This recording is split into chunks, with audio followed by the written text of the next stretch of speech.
नमस्कार साथियों, आज की इस वीडियो क्लास में आप सभी का स्वागत है। आज की इस वीडियो क्लास में हम बात करने वाले हैं कि यदि किसी व्यक्ति की गिरफ्तारी हो जाती है, सो गिरफ्तारी के बाद उस व्यक्ति के कौन-कौन से अधिकार होते हैं।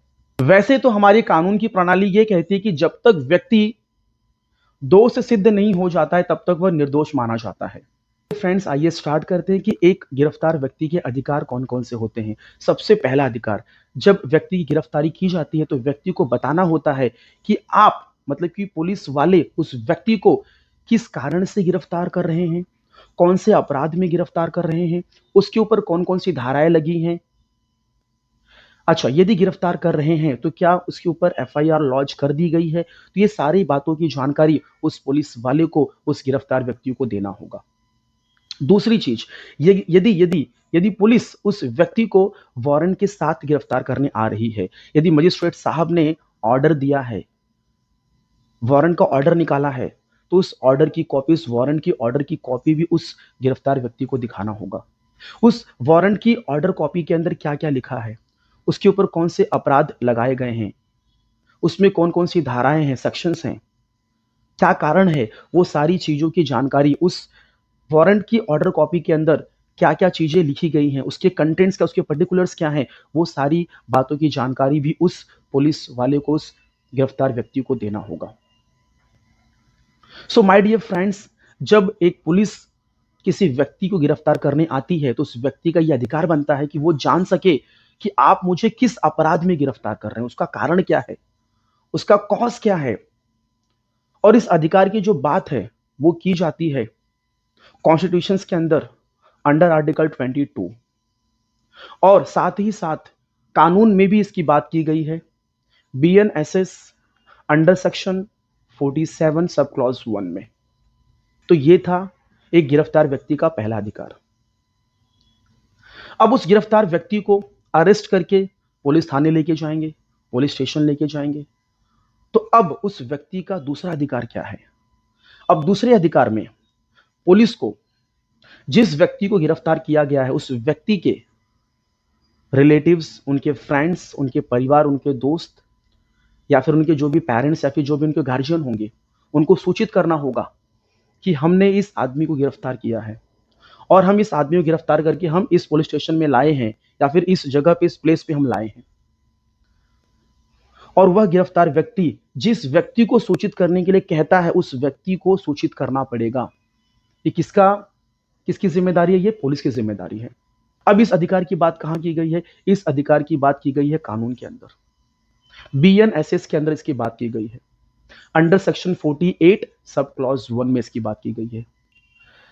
डियर फ्रेंड्स, अब हम बात करते हैं तीसरे अधिकार की। जो गिरफ्तार व्यक्ति है उसका तीसरा अधिकार क्या है?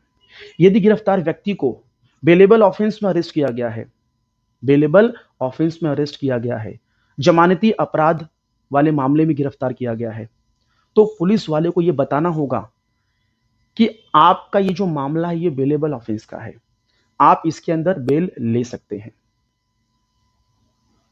अब इस अधिकार की बात कहां की गई है? कानून के अंदर अंडर सेक्शन 47 सब क्लॉज 2 के अंदर इसकी बात की गई है। तो यह भी उसका कानूनी अधिकार है कि उसको बताया जाना चाहिए कि आपका ऑफेंस बेलेबल है, आप जाकर बेल ले लीजिए, जिससे कि वो क्या कर सके, श्योरिटी, जमानतदार का अरेंजमेंट कर सके। तो ये था तीसरा अधिकार, एक अरेस्टेड पर्सन का, एक गिरफ्तार व्यक्ति का ये तीसरा अधिकार था। मेरे प्यारे दोस्तों, अब हम अगले अधिकार की बात करेंगे। अब अगला अधिकार, वह जो गिरफ्तार व्यक्ति है वो पुलिस की कस्टडी में है, पुलिस की कस्टडी में है, पुलिस की देखरेख में है। तो फिर पुलिस की जिम्मेदारी बनती है तो उस व्यक्ति के स्वास्थ्य, खान पीन का भी ध्यान रखा जाए, उसके सेफ्टी एंड सिक्योरिटी का भी ध्यान रखा जाए। तो ये उसका अधिकार है कि उसको समय समय पर खाना पीना दिया जाना चाहिए, उसके हेल्थ का केयर किया जाना चाहिए, जब तक वो पुलिस कस्टडी के अंडर में है। अब इस अधिकार की बात कहां की गई है? अब इस अधिकार की बात की गई है कानून के अंदर, under section 56, under section 56 of BNSS में इसकी बात की गई है कि भैया अगर आपने किसी व्यक्ति को अरेस्ट किया है, गिरफ्तार किया है, तो उसका देखभाल करना, उसकी सेफ्टी एंड सिक्योरिटी का जिम्मा उस पुलिस वाले के ऊपर है, उस अरेस्टिंग ऑफिसर के ऊपर है जिसने उसको अरेस्ट किया है। तो ये हमारा अधिकार है कि अगर हम आपके कस्टडी में हैं तो हमें समय समय पर खाना पीना दिया जाना चाहिए, हमारे स्वास्थ्य का देखभाल किया जाना चाहिए, ये हमारा अधिकार है।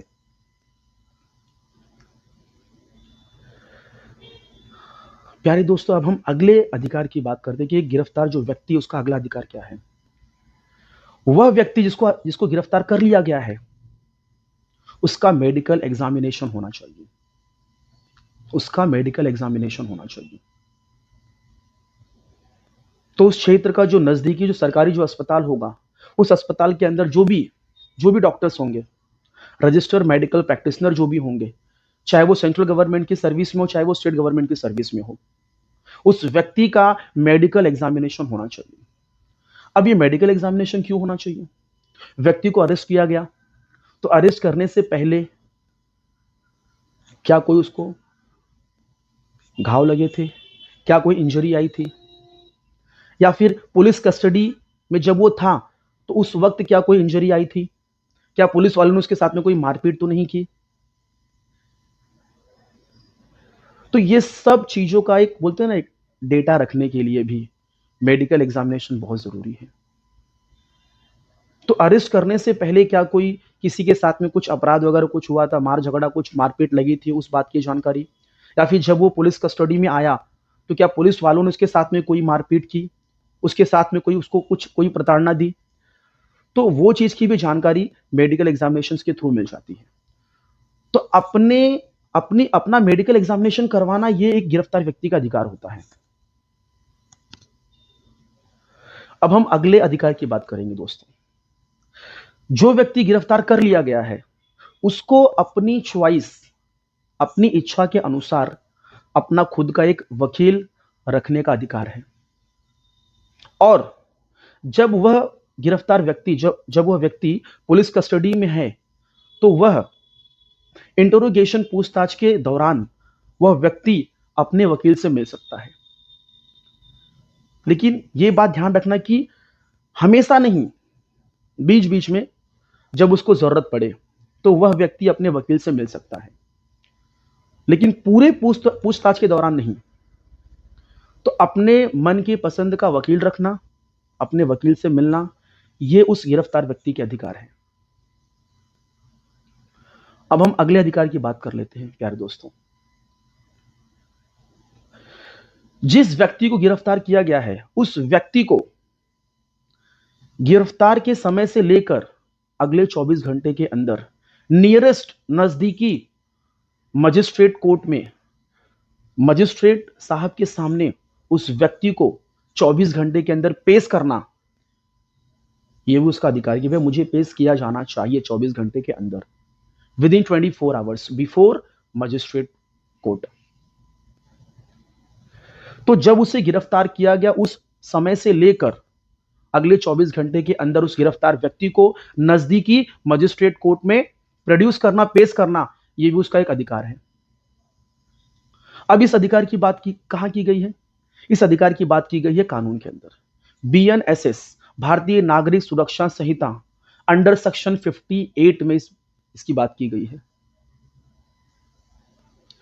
यदि उस व्यक्ति को किसी दूसरे राज्य से अगर गिरफ्तार किया जा रहा है तो यह तो पॉसिबल नहीं है कि 24 घंटे में उसको लाकर उस क्षेत्र के, मतलब जहां का जुरिसडिक्शन है उस क्षेत्र के कोर्ट में उसको पेश कर दिया जाए, नहीं। तो ऐसे केस में क्या होता है? Transit remand. तो जहां भी उसको गिरफ्तार किया गया है उसके नजदीकी जो भी मजिस्ट्रेट कोर्ट होंगे वहां पे उसको पेश करिए, वहां पे उसकी हाजिरी लगवा दीजिए, लेकिन आपको 24 घंटे के अंदर उसको वहां पे प्रोड्यूस करना है। अगर आप कहीं से ला रहे हो उसको, तो आने जाने का जो यात्रा का जो समय होता है, जो ट्रेवलिंग जो टाइम होती है, उसको आपको एक्सक्लूड करना है, उसको माइनस करना है आपको। तो यह है उसके अधिकार, गिरफ्तार व्यक्ति के अधिकार कि उसको 24 घंटे के अंदर मजिस्ट्रेट के सामने आपको उनको पेश करना। ये पुलिस की जिम्मेदारी है, ये ऑब्लिगेशन है पुलिस की, ये अरेस्टिंग ऑफिसर की जिम्मेदारी है।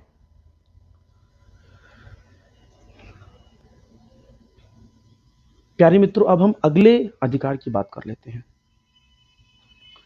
जो व्यक्ति गिरफ्तार हुआ है, यदि वह व्यक्ति आर्थिक रूप से कमजोर है, पैसे के मामले में कमजोर है, गरीब है, वह अपना खुद का वकील नहीं रख सकता है, तो सरकार के द्वारा उसको वकील दिया जाएगा। लीगल एड बोलते हैं, लीगल एड, कानूनी सहायता। उसको फ्री में वकील दिया जाएगा उसके चॉइस के हिसाब से। तो फिर वह वकील के लिए वह अप्लाई कर सकता है। यदि वह व्यक्ति आर्थिक रूप से कमजोर है, पैसे के मामले में अगर वह बहुत गरीब है, तो वह वकील की भी मांग कर सकता है और उसको राज्य सरकार उनको वकील देगी फ्री ऑफ कॉस्ट में, और वह अपना उस वकील के द्वारा अपना वह केस लड़ेगा। अब हम अगले कानून की बात, अगले अधिकार की बात कर लेते हैं हम। जिस व्यक्ति को गिरफ्तार किया गया उसका फेयर ट्रायल होना चाहिए, फेयर ट्रायल होना चाहिए। उसके साथ में कोई पक्षपात नहीं किया जाना चाहिए, उसको भी सुना जाना चाहिए, उसको भी अपना मुद्दा रखने का, अपना पॉइंट रखने का उसको भी मौका दिया जाना चाहिए। उसको भी मौका दिया जाना चाहिए कि वो अपना एविडेंस, अपना अपना गवाह, अपना प्रूफ जो भी है वो रख सके और अपने आप को निर्दोष साबित करने में वो उसको मौका दिया जाना चाहिए। माय डियर फ्रेंड्स, एक और अधिकार है।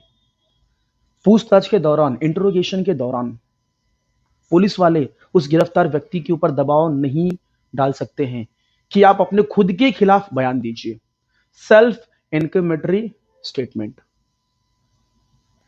कि ऐसा बयान दीजिए कि आपने ही वो अपराध किया है। तो उस समय उसको शांत रहने का भी अधिकार है, कीप साइलेंस, ये भी उसका अधिकार है। मेरे प्यारे दोस्तों, शांत रहने का अधिकार। अगर जबरदस्ती बुलवा भी लोगे उसको, मार पीट के, डरा धमका के कि चलो बोलो कि आपने ही अपराध किया है, तो वैसे स्टेटमेंट की कोई भी एविडेंशियरी वैल्यू नहीं होती है कोर्ट में। अगर पुलिस ने मार पीट के, डरा धमका कर बुलवा लिया, लिखवा लिया कि हाँ आपने ही अपराध किया है, चलो बोलो, तो ऐसे स्टेटमेंट की कोर्ट में कोई भी वैल्यू नहीं होती है। There is no any evidentiary value. अगर पुलिस कस्टडी में ऐसा कुछ बयान जबरदस्ती लिखवाया जाता है या फिर बुलवाया जाता है, तो ये उसका अधिकार है। आप प्रश्न पूछो, अगर मुझे बोलना है तो मैं बोलूंगा, अगर मुझे नहीं बोलना तो मैं नहीं बोलूंगा, ये मेरा अधिकार है।